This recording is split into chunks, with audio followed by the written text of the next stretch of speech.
네, 반갑습니다. 미술 치료를 강의하는 최인혁입니다. 자, 오늘은 미술 치료 활동 속에 숨어 있는 해석 상징 2 해가지고요. 상징 1에서는 그림 속에서 내포되어 있는 어떤 상징적인 어떤 의미에 대한 그 내용 고찰 이론에 대해서 살펴봤고요. 이번에는 상징 2에서는 그 미술 작품 속에 담긴 해석이긴 해석인데 미술 치료의 상황에서 일어날 수 있는 것들, 예를 들어서 뭐 아이가 보이는 뭐 제스처 아니면 언어 이런 거 안에서도 뭔가 메시지가 상징이 담겨져 있거든요. 자, 그런 것을 갖다가 어떻게 해석할까라고 하는 내용으로 상징 2를 시작을 하도록 하겠습니다. 네, 광고 아닌 광고 또 나가고요. 자, 그래서 일단은 그 미술 치료로서의 어떤 상징 해석 같은 경우에는요. 일단은 저희 이제 미술 치료를 할때 미술 활동에 참여하는 친구들의 이제 반응이 어떻게 보면 이렇게 무의식적이고 또 순간적일 때가 굉장히 많아요. 그래서 다양한 어떤 방식으로 내면을 갖다가 이제 보여주는데요. 근데 그 내용이 의식의 어떤 수준을 반영할 수도 있고요. 아니면은 또 겉모습으로 위장하고 있을 때가 또 있어요. 그렇기 때문에 쉽게 알아내기가 좀 어려울 때가 있다라고 하는 것이고요. 일단은 뭐 치료사 같은 경우에는 그 제작된 그 미술 작품의 어떤 형태 아니면 어떤 내용이 담긴 의미 이런 것뿐만이 아니라 상징 1에서는 그걸 주로 많이 다뤘고요. 그것뿐만이 아니라 그 미술 활동을 하는 어떤 과정 내에서 어떤 내재되어 있는 상징적인 어떤 정보를 잘 파악을 해야 돼요. 또 이제 아이들이 전하는 언어적인 것들, 또 비언어적인 어떤 메시지와 반응, 이런 것들도 좀 있고요. 또 이제 비언어적인 어떤 메시지와 반응 같은 경우에는 이게 직접적일 수도 있겠지만, 그 원래 가지고 있는 것을 갖다가, 본 모습을 갖다가 숨기고 있을 때가 굉장히 많이 있거든요. 그래서 그러한 어떤 내용을 알아내려면 어떻게 해야 될까요? 다양한 땡땡을 던져서 대답을 이끌고 많은 관찰을 통해서 해석을 해야 된다라고 되어 있네요. 다양한 무엇일까요? 다양한 문제예요, 문제. 자, 그래서 어디 살펴보도록 하겠습니다. 자, 다양한 어떤 질문을 통해서 해야 된다라고 하는 것들, 결국은 많은 자료를 조합해야 된다라고 하는 것들인데, 첫 번째가 미술 치료시의 작품에 담긴 기록이에요. 요 기록을 기록이라고 그러는데, 일단은 상담 기록지가 있긴 하죠. 상담 기록지가 있어서 뭐 잘 메모를 갖다 해두면 이제 좋을 텐데, 또 이제 그렇지 않고, 또 저희가 요즘엔 또 핸드폰이 워낙 좋기 때문에 뭐 비디오를 찍어 놓을 수도 있겠지만, 또 이거는 또 물어봐야 돼요. 왜 개인 정보 보호 차원에서 뭐 그런 것들이 좀 있기 때문에. 그래서 일단은 뭐 그림을 그리는 어떤 순서라든지, 특정 어떤 작품을 갖다 만들 때의 어떤 표정이라든지 어떤 제스처, 이런 것들을 갖다가 좀 이렇게 우리가 다시 한번 상기를 해줄 수 있게 해주면 되는 것들인데요. 그래서 뭐 뭔가 어떤 기록을 해둔다라고 하는 것들에 대해서는 일단은 그냥 막 기록하지 마시고요. 그 기록해야 된다라고 하는 것에 대한 필요성을 갖다 얘기해 준 다음에 동의를 얻으세요. 그럼 되잖아요. 그죠? 그래서 이제 기록하는 것들을 이제 불편하게 여기는 그런 친구가 있으면 어떻게 해요?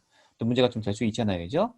그래서 일단은 도움이 돼요. 메모해 놓으면 도움이 되기 때문에 하지만 그 사적인 어떤 정보 보호 차원에서 좀 개별적인 상담의 어떤 공책이라고 할까요? 그런 것들 갖다가 만들어 놓는 것들은 뭐 바람직하다고 생각을 합니다. 자, 그 다음에 두 번째가 실제 상담 시 목소리의 특성이라고 되어 있네요. 일단은 뭐 미술치료사가요, 그 아동하고 이제 대화를 하는 동안에 내담자가 그 말하는 내용뿐만이 아니라 그 전달하는 방식이라고 할까요? 그러니까는 지금 이제 아이가 말하는 특성에도 좀 주목을 해야 돼요. 뭐 예를 들면 뭐 억양이라든지 그 말하는 속도라든지 아니면 목소리의 높낮이 같은 거 있잖아요, 그죠? 아니면 특정한 어떤 악센트 아니면 또 이제 전반적인 음색, 예를 들어서 뭐 자신감이 있는지 아니면 소심한지 아니면 뭐 호전적인지 뭐 이런 것들, 뭐 예를 들어서 뭐 뭔가 그 작업을 할 때 하는 말 같은 경우에는 어떤 감정이라든지 본인의 어떤 생각 이런 것들이 포함되어 있기 때문에 어떠한 그 그림 그릴 때의 어떤 그 속에 들어가 있는 맥락을 갖다가 좀 알 수 있게 해줘요. 예를 들면은 어 본인이 그 엄마하고 이렇게 대화하는 데 있어서 엄마를 갖다가 어떻게 이야기하느냐. 예를 들어서 작품을 막 하면서 엄마 얘기를 하면서 작품을 만들면서 엄마 얘기하면서 엄마 그림에다가 뭐 선을 갖다가 막 세게 긋는다든지 아니면 뭐 입체적인 어떤 점토 작업을 할 때 엄마 이야기를 하면서 뭐 입체적인 점토를 갖다 두들긴다든지 이런 것들 이렇게 하게 되면 이것도 하나의 그러니까 언어를 통한 의사소통의 어떤 메시지라고 이제 볼 수가 있다라고 하는 것들이죠. 그런 어떤 내용들이 있기 때문에 좀 잘 살펴봐야 된다라고 하는 것들이고요. 그래서 그 미술 활동을 하는 동안에 자연스럽게 하는 어떤 말의 어떤 내용, 이 주제도 다양할 텐데요. 특히 이제 뭐 작품에 대해서 이야기하는 경우가 많을 텐데 예를 들면은 뭐 이야기하면서 뭐 선생님에 대한 이야기를 한다든지 아니면 본인의 어떤 걱정되는 이야기를 한다든지 이런 것들 그러니까 미술 작품하고 상관이 없는 이야기를 할 때도요 그걸 잘 들어야 돼요. 예. 그래서 일단은 미술 활동을 할 때 말을 갖다 꺼낸다라고 하는 것들은요 그 말 꺼내는 것에 대해서는 자연스럽게 이야기를 이끌어 가도록 해가지고 독려를 해 주셔야 됩니다. 자, 그렇게 해야 될 것 같고요. 또 세 번째는 뭐가 있나 볼까요? 자, 비언어적인 반응에는 어떻게 하느냐? 자, 저희가 언어 외에도 다양한 이 수단으로 자기의 어떤 생각과 감정을 갖다 표현합니다. 그래서 만약에 뭐, 아이가 미술 치료를 할 때, 미술 치료사를 갖다가 한번 이렇게 쳐다보는 거야. 한번 흘겨보기도 하고, 흘끗 이렇게 보기도 하고, 이럴 때는 그런 행동에 어떤 의미가 담겨져 있는 거 아니겠어요? 그죠? 아니면, 뭔가 물감 놀이를 하다가 물감이 탁 튀었어. 예를 들어서 쟁반 안에서 막 휘젓게 하다가 딱 튀는데 튀는 순간 상담사를 딱 쳐다봐요. 이런 것들도 이거 튀었는데 어떡하지? 뭐 이런 어떤 것들 아니겠어요. 그죠? 그런 것들에 대한 것들도 비언어적인 의사소통이 될 수가 있다라고 하는 것들이죠. 아니면은 그 미술치료를 할 때, 자, 여기 책상들이 많이 있는데, 자, 선생님 여기 앉아 있을 건데 책상들이 많이 있잖아. 네가 미술 활동 하고 싶은 대로 그냥 책상에 네가 앉고 싶은 책상 골라서 앉아서 미술 작업하자. 라고 했을 때 책상의 위치에 어디에 앉는지 이런 것도 있잖아요. 그죠? 그러니까 상담사, 치료사와의 거리를 갖다 얼만큼 두고 자리를 갖다 하는지 이런 것들. 또 어떤 자세 아니면 어떤 동작 아니면 치료사한테 뭐 등을 보이고 있다든지 거꾸로 이런 것들도 하나의 어떤 비언어적인 어떤 의사소통 아니겠어요, 그죠? 아직 나는 당신하고 좀 친하지가 않았어요. 뭐 이렇게 할 수도 있는 것들이고 그런 메시지가 있을 수도 있는 것들이고요. 아니면은 내가 하는 거 이 작품 일단 보지 마세요. 뭐 이렇게 이런 어떤 내용의 의사소통이 될 수도 있다라고 하는 것들이죠. 참고를 하시면 될 것 같고요. 자, 네 번째는 뭐냐? 자, 미술 활동 중에 내담자가 말이 없다면 말을 걸어야 하느냐, 아니면 그냥 있어야 되느냐. 하하하. 일단은, 뭔가 미술 활동을 일단 시작하게 되면요. 음, 아이가 하고 싶은 대로 일단 내버려 두세요. 그래서 아이가 조용히 작업을 한다면요. 굳이 말을, 참견하거나 간섭할 필요는 없겠죠. 그죠? 하지만 거꾸로 반면에, 그 아이가 이제 먼저 말을 갖다 꺼낸다면 당연히 그건 뭐 적극적으로 경청해 주는 것들이 당연한 거 아니겠어요, 그죠? 그래서 이제 미술 작업을 하면서 자연스럽게 표현하는 어떤 반응이 있으면요, 그건 뭐 당연히 존중해 주시고요. 또 그때 이제 이렇게 전문용어로 이렇게 유도리, 융통성 있게 또 민감하고 또 따뜻하게 대응을 해 주시면 돼요. 그럼 될 것 같고요. 그 다음에 또 이제 이런 것들도 있을 것 같아요. 이제 미술 활동이 자연스럽게 이제 언어 표현을 갖다가 촉진해 줘요. 근데 이제 촉진해 주긴 하지만 그 촉진을 하느냐 또 언어 활동을 갖다가 줘야 하느냐라고 하는 것들은요. 그때마다 다르고 아마 아이의 성향에 따라 좀 달라질 수 있을 것 같아요. 자, 일단은 뭐 어떤 경우가 됐든지 간에 좀 비간섭적인 태도로 아이의 활동에 흥미를 보여주는 것이 나을 것 같고요. 하지만 또 있잖아요. 꼭 질문을 해야 돼, 이거. 그럴 때 있잖아요. 그죠? 꼭 질문을 해야겠다고 생각을 하게 되면요. 그 아동한테 잠깐 이야기를 나누는 것이 너 집중하는데 방해가 안 되면은 좀 이야기를 했으면 좋겠네 라고 물어보세요. 예. 또 왜 이렇게 물어봐야 되냐면요. 그 치료사가 이렇게 건네는 어떤 대답, 이제 질문이 꼭 있을 수도 있는 거 아니겠어요? 그죠? 이렇게 했을 때, 치료사가 중간에 개입했을 때와 또 개입하지 않았을 때 뭐가 달라질 것 같아요? 작품이, 전혀 다른 작품이 또 달라질 수 있다라고 하는 것들이죠. 전혀 다른 작품으로 달라질 수 있다라고 하는 것들이죠. 그래서 그때 따라서 융통성 있게 잘 판단을 하셔야 될 것 같아요. 그 다음에 다섯 번째는 주제를 주었을 때 반응이다. 자, 주제를 주었을 때 반응. 이때는 뭐, 주제를 준다라고 했을 때 어른들도 마찬가지인 것 같아요. 그 주제 어려워요. 이렇게 할 수도 있고, 그냥 제가 하면 안 돼요. 이렇게 얘기할 수도 있고요. 그럼 네가 좀 알아서 할래? 네가 하고 싶은 대로 거꾸로 그냥 주제 주세요. 이렇게 할 때도 있어요. 왔다 갔다.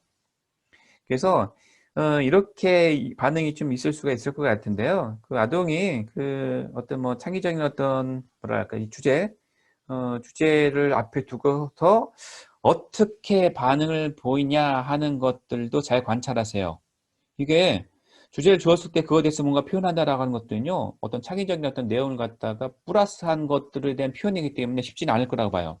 그래서 그런 어떤 걸 왜 관찰을 하냐면요. 그런 어떤 새로운 어떤 주제를 주고 모호한 어떤 제목을 다 주어졌을 때 그렇게 딱 그런 상황에 처했을 때 어떻게 대응하는지를 갖다가 이제 볼 수가 있고요. 그 주제에 대한 반응 같은 경우에는 지금 앞에 내용도 있겠지만 창의성과도 연결이 돼요.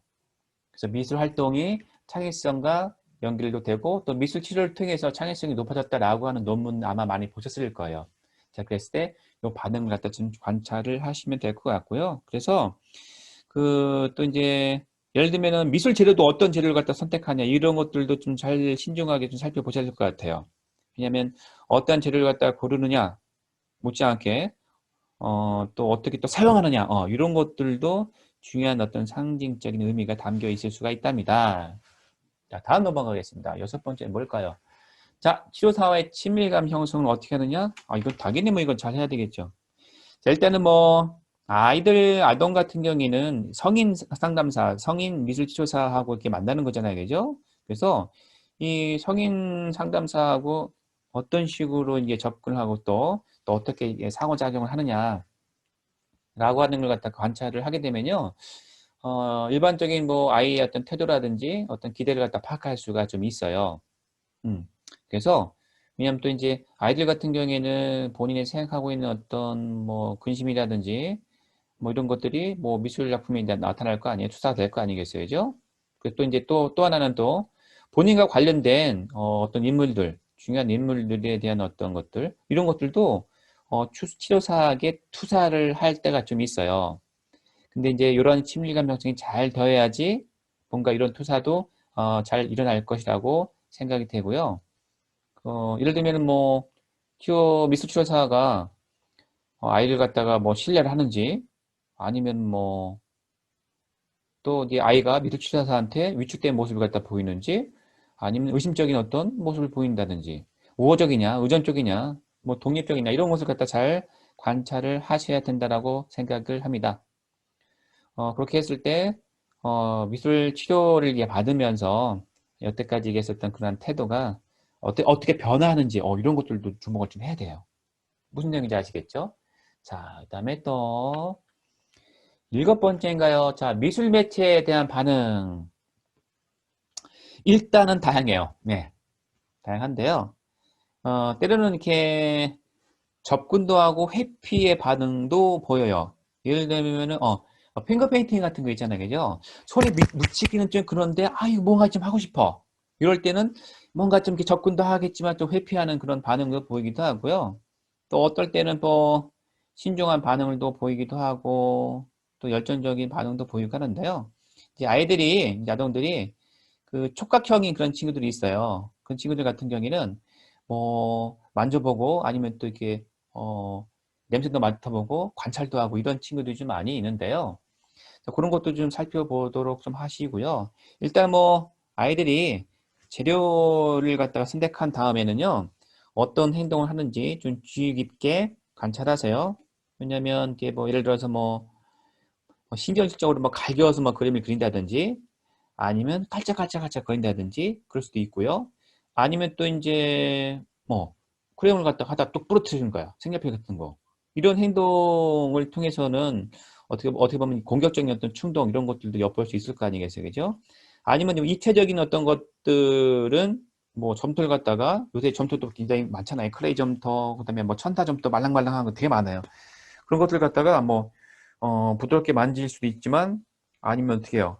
칼로 막 자르는 그런 친구들도 있고요. 아니면 이렇게 책상에다 꽝꽝 막 내려치는 친구들도 있고, 아니면 손으로 막 꽉 짜가지고 손가락 사이에 그 나오게끔 이렇게 하는 행동을 하는 친구들이 좀 있어요. 그래서 그런 것들도 어떻게 좀 이렇게 누굴 이야기하면서 또 죄를 갖다가 그렇게 반응하는지 좀 살펴보셔야 될 것 같아요. 일단 재료를 갖다 다루는 것들은요, 이런 것 같아요. 사람하고 사람이 사귀는 어떤 과정과 비슷한 것 같아요. 재료에 대해서 친숙해지려면요. 그래서 뭐 관찰만 할 수도 있고 슬쩍 만져볼 수도 있겠지만 여하튼 그래서 다양하다라고 되어 있는 것들이에요. 여하튼 뭐 재료를 갖다가 무심코지 집든지 간에 충동적으로 잡든지 간에 가벼운 마음으로 하든지 간에 신중하게 고르든지 간에 그런 것들에 대한 행동은요, 아이 어떤 내면 상태에 대한 어떤 많은 정보를 갖다가 보여줄 수 있는 것입니다. 자, 8번째 넘어가겠습니다. 8번째는, 자, 미술 치료 시 작업 과정은 이라고 되어 있네요. 어, 앞에서 재료 선택에 관련된 것도 얘기를 했었는데요. 이 재료 선택의 만큼 또 작업 과정 또한 굉장히 많은 정보를 갖다가 이제 보여주잖아요. 그죠? 그래서 뭐 작업하는 어떤 태도라든지 그다음에 또 전반적인 어떤 본인이 또 좋아하는 작업, 뭐 미술치료 작업 방식들이 좀 있어요. 그런 것들이라든지 아니면 또 처음 시작해가지고 5분이 지났어, 10분이 지났어 해가지고 시간이 지난단 말이죠. 그럼 시간의 지남에 따라서 아이들의 시간에 따른 변화예요. 또 에너지 수준 같은 것도 파악할 수가 있고요. 그래서 이런 어떤 변화를 갖다가 좀 면밀히 좀 살펴볼 필요가 좀 있고요. 그래서 이제 그런 시간이 변화하는 어떤 동안의 어떤 모습들, 또 시간이 흐를수록 예를 들어서 긴장이 뭐 풀린다든지 아니면 편안한 태도를 갖다 보인다든지 뭐 이런 것들 있잖아요. 그죠? 이런 것들도 하나의 어떤 내면적인 생각이나 감정을 드러낼 수가 있는 것이라고 볼 수가 있죠. 아니면 또 이럴 수 있잖아요. 특히 이제 미술 치료를 받으러 오는 친구들 같은 경우에는 뭐 학교에 부정하거나 정서상에 이제 불안정한 이런 친구가 좀 많이 있기 때문에 이 작업 과정 동안에 공상 또 현실 이 경계를 왔다 갔다 해요. 그러면서 갑작스럽게 뭐라 할까 감정이 뭐 나와서 불안해지기도 하고요. 또 특히 이제 핑거 페인팅 같은 경우에는 점토를 가지고 작업하다가 아니면 핑거 페인팅 같은 거 작업하다가 갑자기 이제 퇴행 뭐 이런 것들이 나타나는 경우가 좀 있어요. 그래서 퇴행이 나타나는 경우도 한번 좀 살펴보시고요. 근데 퇴행 같은 경우에는 뭐라 할까 그 퇴행의 형태가 좀 몇 가지가 좀 있거든요. 그러니까 어린이들의 미술 발달에 있어서의 퇴행이에요. 그래서 뭐 형태적인 퇴행도 있고, 뭐 내용적인 어떤 퇴행도 있고요. 또 구성에 있어서의 어떤 퇴행, 그다음에 사고 과정의 어떤 퇴행. 하여튼 네 가지로 이렇게 좀 찾아볼 수가 좀 있을 것 같아요. 이 퇴행의 원인 같은 경우에는 일단은 이럴 수도 있어요. 새로운 미술 도구가 딱 나타났단 말이야. 그래서 그 새로운 미술 도구를 갖다 사용하면서 뭔가 외부의 어떤 자극을 받는 거야. 그것 때문에 퇴행이 나타나기도 하고요. 그다음에 이제 뭐 미술 활동할 때 다른 타인의 어떤 영향을 받기도 하고요. 가까이 있는 뭐 치료사가 될 수도 있고 가까이 있는 친구, 부모가 될 수도 있는 것들이고요. 아니면 뭐 컨디션이 굉장히 좋지 않다라고 하는 어떤 그런 어떤 필요한 것들 이런 요인 때문에도 퇴행이 유발될 수는 좀 있어요. 또 그런 것들도 좀 살펴보시면 될 것 같고요. 어, 그래서 일단은 뭐 작업 과정 중에서는 뭔가 시간의 흐름에 따라서 변화가 하겠지요. 변화를 하는데요. 그 변화를 할 때 좀 주의 깊게 관찰을 하시게 되면은 그 변화의 그 내재한 어떤 역동적인 의미를 갖다 파악할 수 있다라고 하는 것들이죠. 기장하든 마음을 열든 두서가 없든 부드럽게 작업을 하든지 간에 상관없이 역동적인 의미를 갖다 잘 한번 파악을 해 보시는 게 어떨까 싶습니다. 첫 번째, 미술로서 표현된 작품의 형태에 대해서 나오네요. 형태 같은 경우에는요, 어떻게 보면 그 아동의 어떤 발달 단계에서 보여주는 어떤 발달 단계에 있냐라고 하는 것 갖다 보여주는 것에 대해서는 신뢰도가 높은 어떤 지표가 될 수가 있을 것 같아요. 왜냐하면 그 특정한 형태의 어떤 요소에 어떤 특정한 의미가 담겨져 있다라고 하는 것들은 뭐 당연히 일반적인 어떤 생각이 될 수가 있는 것들인데요. 예를 들어서 뭐 지나치게 많은 그림자가 있다. 이런 것들. 불안감과 관련돼 있다라고 하는 어떤 상징성으로서 해석을 해요. 저희 미술 취업에서도. 하지만 있잖아요. 반드시 그런 거 아니에요? 뭐 그림자가 항상 불안감을 나타내는 것은 아니다라고 하는 것들. 또 이런 거 있잖아요. 작은 그림을 갖다 작게 그렸단 말이야. 이런 것들도 심리적인 위축을 상징하지 않는가라고 할 수도 있겠지만 그렇지 않을 경우도 있다라는 거예요. 이거 하셔야 돼요. 이러한 어떤 일반화 같은 경우에는 엄청난 실수를 만들 수가 있다라고 하는 것들이죠. 자, 그래서 왜 그러냐면요. 보세요. 성인이 됐잖아요. 그죠? 성인이 돼서 그림을 그렸단 말이죠. 그러면 그 성인의 그림 속에 여러 가지 형태의 의미를 갖다가 하나하나 이제 밝히고자 여태까지 굉장히 많이 시도를 했어요. 근데 성공적이지 못했어요. 왜냐하면 문제가 있는 사람, 문제가 없는 사람 이거 구분해봐라 했는데 구분 못했고요. 오히려 문제가 있는데 없다라고 하고 문제가 없는데 있다라고 이렇게 구분을 했던 경우도 굉장히 많이 있어요. 하지만 어떻게 해요? 하물며 우리 아이들, 꼬맹이들은요. 이런 미술의 어떤 발달에 있어서 아직 완성된 거예요? 안 된 거예요? 이런 발달이요. 아직 완성되지 않은 친구들이에요. 그런데 그 친구들 속에서 어떤 의미를 갖다 밝힌다? 더욱더 어렵거든요. 제발 그 뭐지요? 그림 해석집 같은 걸 해가지고 이렇게 그리면 어떨까? 이거 제발 좀 하지 마세요. 이게 지금 제가 말씀드렸잖아요. 그림 발달이 아직 안 된 친구들도 안 된 친구들을 갖다 그렇게 한다라고 하는 것들. 성인도 안 되는데 안 된 친구들을 갖다 그렇게 어떤 표현된 작품의 어떤 형태로서 이렇게 이렇다 딱 물자르듯이 물은 아니구나. 무자르듯이 이렇게 해석할 수는 없다라고 하는 것들이죠.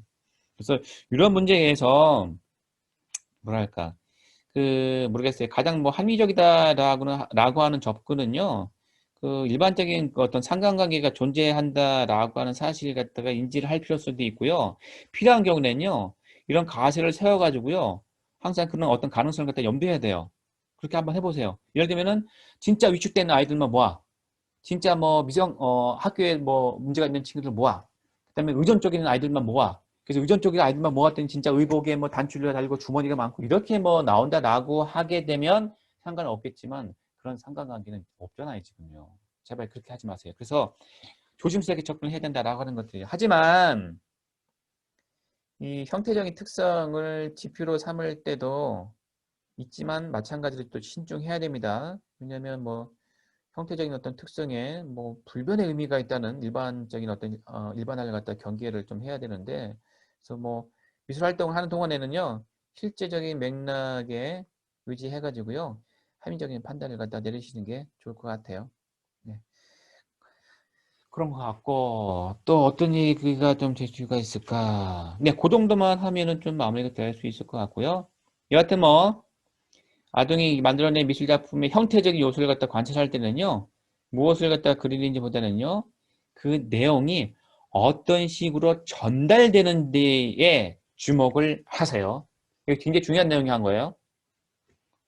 그 내용이 어떤 식으로 전달되는지에 주목하라고 했어요, 분명히. 그죠? 자, 그 다음. 작품의 내용은 이라고 되어 있네요.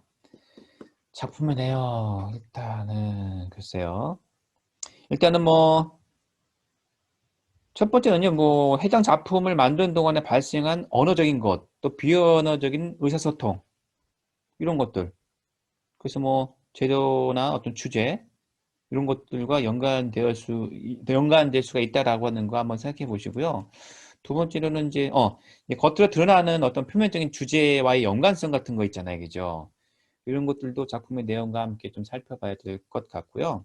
세 번째 정도는 그 작품을 만드는 동안에 혹은 나는 작품을 갖다가 완성 이후에 이야기하잖아요. 그죠? 또 이야기한 내용이라든지 아니면 제목이라든지 그런 거 막 우리가 많이 따지잖아. 왜 제목을 이렇게 붙였니? 라고 하는 것들. 또 아니면 또 투자된 어떤 이미지 이런 것들도 좀 보셔야 될 것 같고요. 또 네 번째로는 혹시나 형태적으로 볼 때 뭐 왜곡되어 있는 것들, 과장되어 있는 것들, 아니면 생략되어 있는 것들, 이런 것들도 좀 살펴봐야 된다라고 하는 것들이죠. 작품의 내용 속에서 이제 살펴봐야 될 것들은요. 그래서 그 아동이 그 미술 활동을 한 동안에 벌어지는 어떤 일련의 사건들이 있을 거 아니겠어요, 그죠? 이런 사건들은요, 당연히 심리 상태와 연관이 되어 있겠죠.